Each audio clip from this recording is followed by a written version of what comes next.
for someone with such a celebrated figure, Jessica Alba says she's a bit prudish about flaunting it. That is, unless she's in character as one of the sexiest, most fearless good girls gone bad. I sat down with the actress and a bevy of her talented co-stars as they launched the wildly anticipated sequel to Sin City. They're hoping to reinvent the comic movie genre. So did they succeed? Jessica Alba knows how to work the curves of her physique.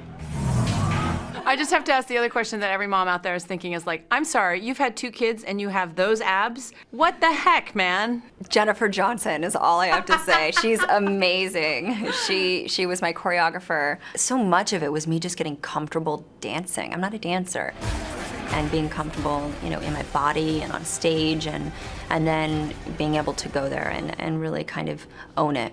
And the frequent cover girl doesn't disappoint, playing an exotic dancer in Sin City, A Dame to Kill For. I know exactly where I am. I know exactly what I am. Jessica's character, Nancy, is scarred by the death of her love, John Hartigan, played by Bruce Willis. It was so fun to be able to play someone who's so innocent, so sweet, so naive, so trusting, and so devoted to her man, and then to have her heart broken and to be crushed and sort of like spoiled.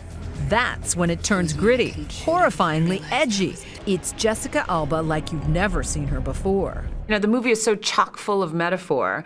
What do you think it means that she literally cuts off all her hair, cuts herself? Yeah, it's rad.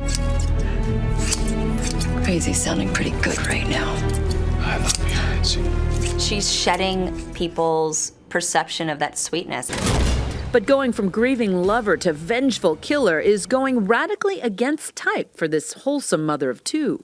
You've described yourself in some articles as a prude, that playing a stripper and being overtly sexual is not really your scene. No. And yet, you pushed the envelope for this particular character. Yeah, it was fun. That's why it was so fun, because it's the opposite of who I am. I mean, I run a company, I have kids. That company is The Honest Company, which makes non-toxic, eco-friendly baby products. We hope you'll join us.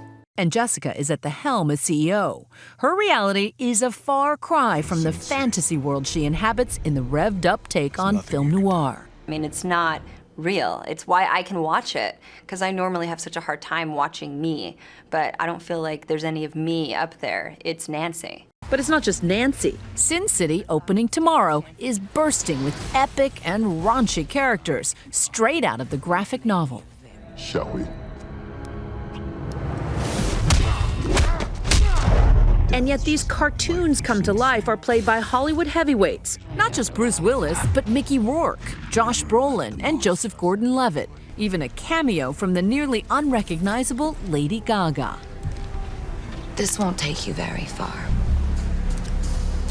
Sweetheart, it's gonna take me to the moon.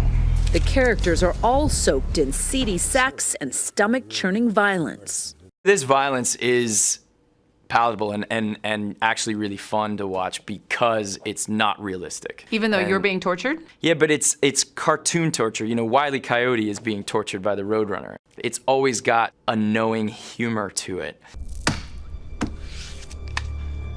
Gordon-Levitt plays a charmed and charming gambler, but greed and arrogance lead him to beat the wrong guy at poker. This boy's good. Then there's Josh Brolin's tortured character, whose lust for his ex, Ava Lord, is like a drug. You're dealing with suppression. Never let the monster out. Never let the monster out, you know, and then he sees her again, and, you know, it's like it's a perfect metaphor for addiction. Shake her off. You know, he sees her, and that's all he needs, and he gets sucked right in. That there's a dame to kill for. And so does the viewer, who's sucked in by filmmaker Robert Rodriguez. Action. Perhaps best known for his cult hits like From Dusk Till Dawn, and one of the earliest 3D movies from his franchise, Spy Kids. He's really starting to tick me off.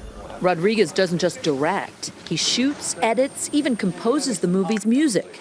And he uses the newest green screens to create this fantasy netherworld, like diving into a cartoon. I call it the dream screen because it's anything you want it to be. Yeah. And you can move so fast and keep an actor in a flow. because you don't have to change locations. You're going into this sort of magical dreamscape of a world. And acting in front of a green screen is like that. It's like being a kid and playing pretend. And I love that. And yet, the explicit sexuality is far from child's play. In fact, it's a former Bond girl from Casino Royale, Ava Green, who steals the show as a femme fatale to beat all femme fatales. Dwight, how long has it been? She's kind of a psychopath. Do me one last favor, lover. Stay still long enough for me to blow your brains out. What was it like playing such a wicked creature? Ava Lord is pure evil. And it's just fun to play somebody who is so free and irreverent, because in real life I'm kind of, I'm really shy. She may be shy, but not about appearing naked in the film multiple times. Was that hard at all?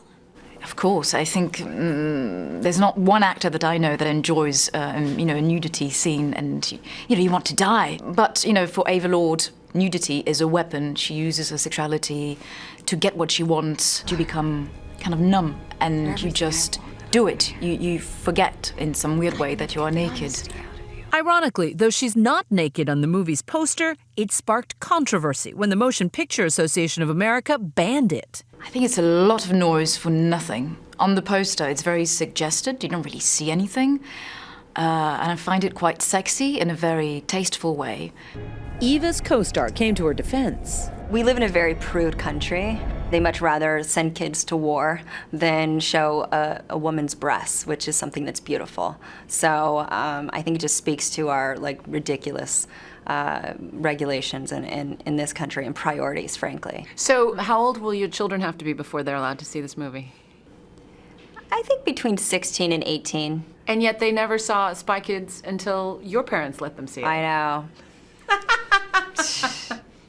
My parents. But young kids are really not the target audience for this movie. Thousands of fans of the cult hit stood in line for hours at this year's Comic-Con after almost a decade of anticipation for this sequel. Fans all clamoring to descend into the decadent darkness of Sin City. You have to show the dark side in order to show that redemption, that proving that you're worth a damn. You have to go down deep and dark and descend in order to come up.